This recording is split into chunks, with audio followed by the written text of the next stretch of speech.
Hi everyone and welcome back. It's Tom Stanley and here we are, another day on the Juke.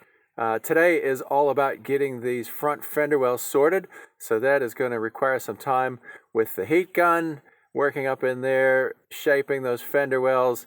After the effort with the little tabs on the front side, I don't think I've got that much work left to do on that half of the fender well, but on the back half, we've got some pretty serious issues with contact between the tire, the fender well, and a screw that are going to cause me some grief if I can't get them sorted out. So that's what today is all about, and I am just ready to get into it. So here we go. Now coming back around into the fender well, we've got this loose plastic fender well situation, and as we've already seen, the difference between the original mounting holes and where it's now positioned, I'm actually thinking that it's going to be a job for some form of an industrial adhesive to go behind, or maybe a contact cement or something of that nature. But I think the first thing I'm going to do, just to be able to play around with the tire clearances, is to good old duct tape. I think just to get a positioning so I can have a look at it and see where everything lines up and just see how much difficulty there is with tire clearance. And then the other thing I have to do is this tab. I tried to slide a pry bar in between the tire and that plate, but the fender well gets in the way when you try to prise up on it. So I'll have to come up with another solution to try to get just a couple more millimeters. I'd say 2 more millimeters of clearance over the tire, and this thing's good to go, and nobody's going to question it when it goes in for vehicle assessments and certifications. So the fender well has now been positioned with duct tape, and we can assess this hole as some indication of the forward movement, not quite as much as when it was completely loose. But these guys, even though they're covered with tape at the moment, the factory hole, was no longer visible behind the panel. So we've got at least 8 millimeters of forward movement there.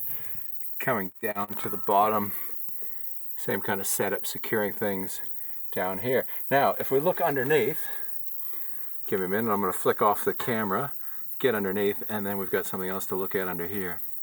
All right, from underneath, this is the fender well coming down. There's quite a large gap here that the fender well could come over, and again, that's going to affect clearance on the inside. So I'm going to break out the heat gun now that I have the panel secured in what I guess would be a final position, adjusted forward, and I'm going to see if with the heat gun I can't get some of this to move and also get the well itself probably to open up, push forward a little bit. Well, so far the heat is working a treat. You can see the body member coming in here behind this. I've heated along this line and then pushed in. Leather gloves important because I'm running the gun at 230 degrees C. Most plastics have melting points around 210, 230, something in that range. So I've put the gun at 230 because, of course, we're blowing through the air, so it's not making that strong of a contact as if you were actually put it in an oven or something. We're definitely getting a good reshaping effect there. Over here, same thing. I've tried to work with this area, pushing into here to open this space, and we've definitely got some movement there. Down at the bottom, we will have some work to do along this lip because that seems to be a more dense area, perhaps thicker plastic, but of course these bumps and valleys along the way here are meant to enforce that and make it stronger. So I think it'll be a little more work there, but yeah, just a quick update that the heat gun seems to be doing the job. I'll keep working with it and see what kind of a result I can get. I'm back with an update on the heat gun work. As you can see, this fender well has had quite a bit of work done on it. Heating, rubbing, heating, pushing, heating, rubbing. It's certainly a game of patience, but the shape of the fender well has changed quite dramatically, pushed back in behind this body member. Down here on the bottom, it's much tighter than it was. At the front, pretty solid. You can see some areas here where it's shaped itself around metal parts that are behind it. So I think I've gone about it as far as I can go with it on that front side. Coming around to the back side, I'm not going to get too excited about what I've done here. I've had some movement. I've heated down in these channels and pushed everything back. This has been pushed. It's been heated under here, so that can be pushed under. So this is more tucked in. So I won't say I've done nothing, but I don't think I've gotten anywhere near as much additional clearance here as I did on the front. And then finally on the spring plate, I just put a piece of wood across there and hit it a few times with a 2-pound sledge. Got a little bit more of a bend out of it. I gotta admit, I'm on edge about taking a 2-pound sledge to a spring that's under extreme tension, but I think that there's just a slight increase in the pitch angle on that, so I'm pretty happy with it all in all.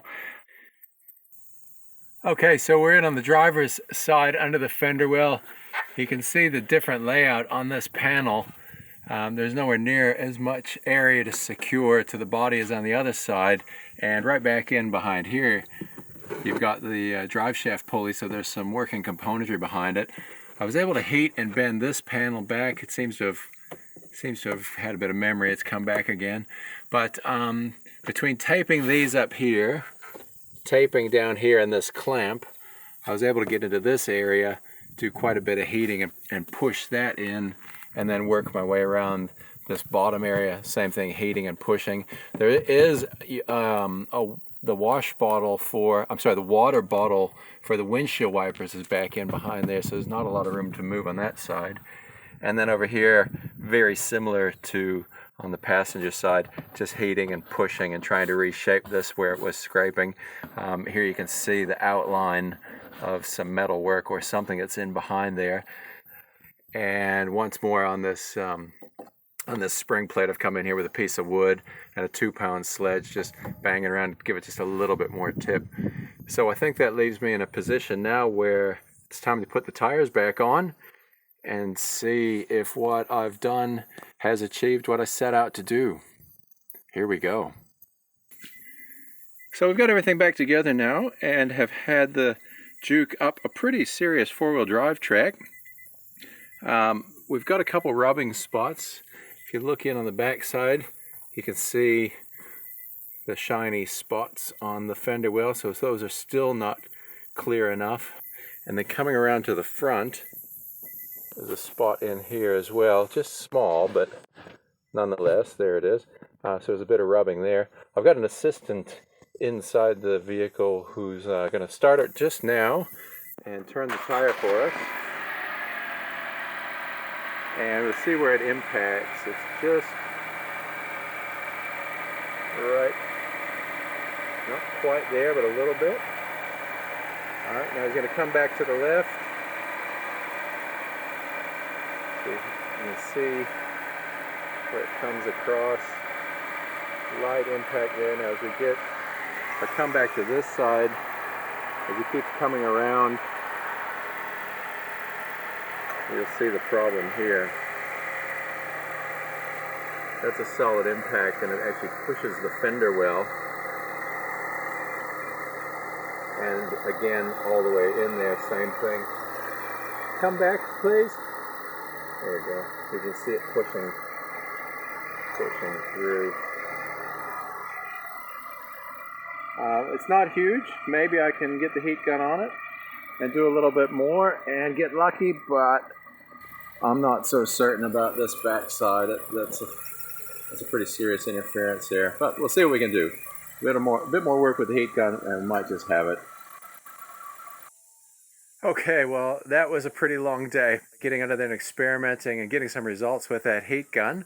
But I do think I'm headed in the right direction. Got a pretty good amount of clearance on the front side, although on the back I've still really not even begun, so quite a bit of work left to do there. I'll just say with the heat gun, you definitely need to wear gloves. It gets hot on that panel when you're working with it. You need to take a couple minutes just generally heating the area of the panel you're working in before specifically getting where you want to reshape. So the panel itself is molding over a larger area. Once the panel's hot, it takes maybe 2 or 3 minutes to heat the area of the panel. Then the panel seems to hold the heat for about a minute, and you've got to get in there, give it a push to try to open it up or shape it the way you want, and then I've been just holding my hand to maintain that shape. So that's the technique, and I'll keep pressing on with that, see if I can get an even better result. But yeah, the run up the track gave me some confidence that I am headed in the right direction. So I hope you've gotten something out of that one and that you're enjoying it. I hope you're enjoying the series. If you're liking it, hit the like button down below and subscribe with the notification bell if you want to be notified when the next video releases. That one will be coming along pretty soon. All right, for now, thanks for watching.